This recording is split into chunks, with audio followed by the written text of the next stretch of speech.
amazing is the same way. My personality totally changes! It's downright refreshing. Sometimes while watching a TV show or an anime, you might be able to relate to these mental illnesses being portrayed in these shows. A lot of the reason why mental illness is portrayed in shows is to express the creator's own experiences, knowing that other people might be able to relate. But what about when that mental illness is portrayed atrociously and in a glamorized and almost way? Today we will be discussing Toko Fukawa, who is an anime character in a video game franchise and anime who has split personality or dissociative identity disorder. Toko is actually quite shy. This character struggles from social anxiety and self-esteem issues. However, in the series you are able to see this individual switching personalities when they sneeze. I'm not even kidding. Like, sneezes are the cause of the switch.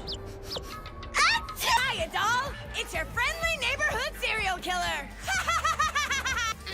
The way that they go on in this show about, I don't know, it just is so disturbing. Oh, I switch personalities. Like, and that gives the idea that you're only switching personalities rather than your entire identity in between alters due to a extreme trauma response. I understand the whole story of like, oh my gosh, I have such a tragic backstory. However, a lot of the cases of DID are not like this insane superhero reason that they have trauma. It's incredibly disturbing. While this character technically has DID, it is important to realize that her character is very sensationalized and not at all an accurate portrayal of how the disorder actually is. I'll cut you into pieces and line you up at the meat counter. While she does experience things like amnesia and alternate identities, there is an extreme lack of realism that unfortunately has been moved over to like people cosplaying it on TikTok, and then when they sneeze, it's like it's disturbing, truly.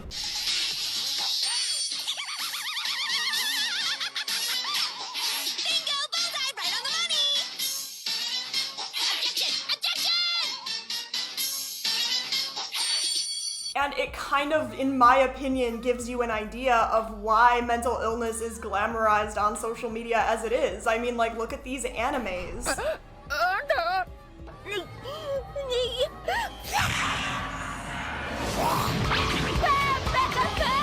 Obviously not just animes, there are so many examples of how mental illness and DID specifically are glamorized that has nothing to do with anime. Make sure to give this video a thumbs up, subscribe, turn the bell on. We will be discussing this character in today's video.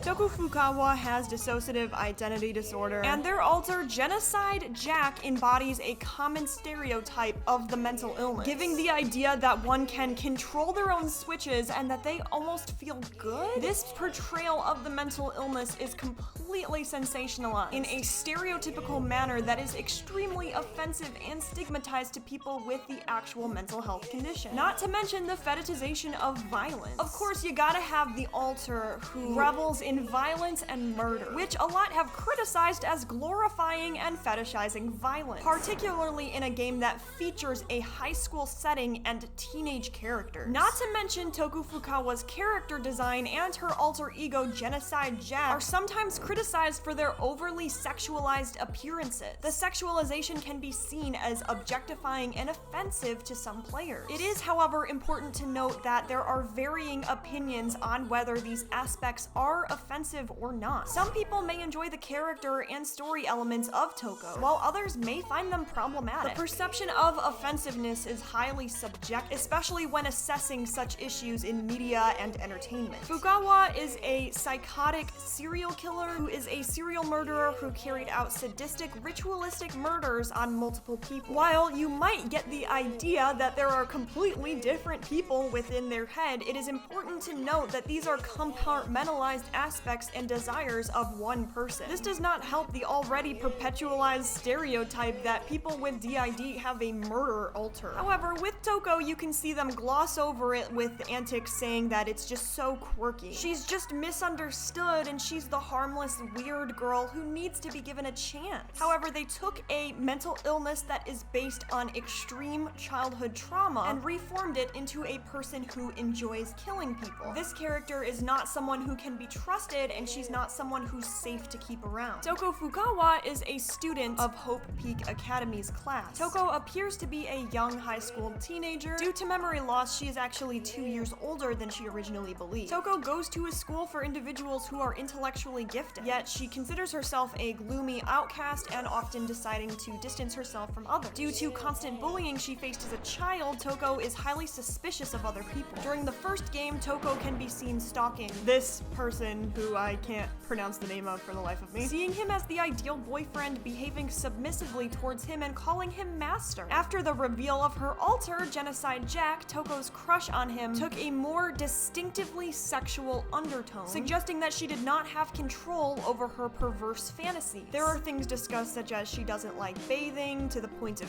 fear because of an unknown trauma. Her backstory involves that she was once locked in a closet and forced to stay there for 3 days without food. Her traumatic experience resulted in developing a pathological fear of the dark, along with multiple childhood traumas that caused her to form DID, with one alter that was called Genocide Jack. Jack was a serial killer who murdered several young men. This is not the first time we can see mental illness being portrayed in a almost glamorized way in anime, which can impact viewers. One of the primary issues is that one of the alters has extreme murderous and exaggerated alter ego, when in reality DID is a complex and often misunderstood condition that is characterized by the presence of 2 or more distinct identity states. While people with DID can experience amnesia and personality shifts, they typically do not have something as dramatic as an alter called Genocide Jack. Genocide Jack's character perpetuates the stereotype that individuals with DID are violent, dangerous, and crazy. This portrayal can contribute to the stigmatization of people with DID, reinforcing negative stereotypes and misconceptions about the disorder. There is a large lack of criticism. The portrayal is so oversimplified and distorts the reality of the disorder. In reality, DID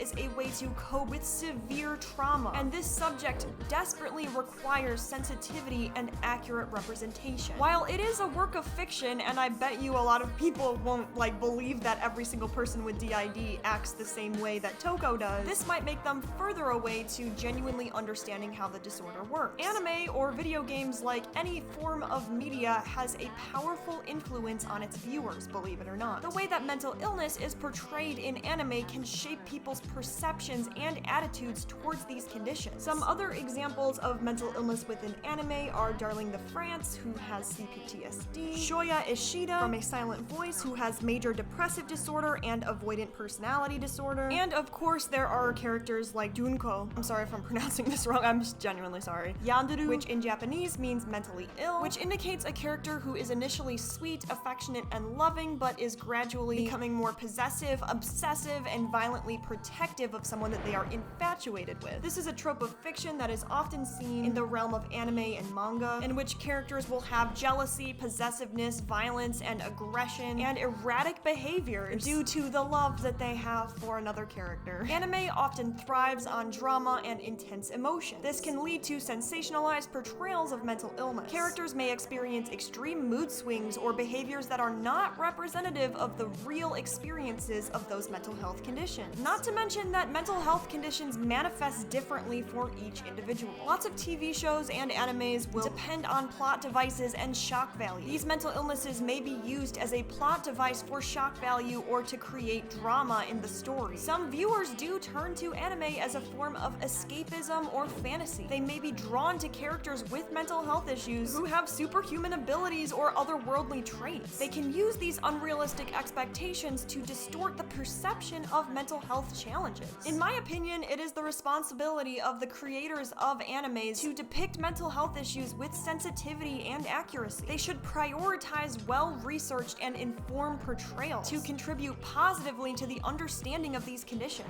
Let me know you guys' thoughts on this one. I think that it is understandable understandable why certain mental illnesses are portrayed, and Toko is not the only and prime example of this. However, when I saw this, I was like, yeah, no, it does make sense why people would want to fake this disorder on TikTok. How do you feel about animes portraying mental illness? I would love to know. At first, I was pretty judgmental toward it because it's like, I struggle with mental illness, and to see like these anime girls who are like, oh my gosh, like, you know, it's so cute and quirky and attractive, and then there's like all these people being attracted to that, it just feels so wrong. But now I'm kind of opening my eyes to the fact that it can actually be a way of coping for a lot of people, and I don't really know which side is correct. I guess it's more gray area. Make sure to give this video a thumbs up, subscribe, turn the bell on if you're feeling risky, and comment below. It helps with the algorithm. Thank you so much to each and every one of my members. I appreciate each and every one of you every single day, and to everyone, have a good day, night, whatever the case may be, and peace out.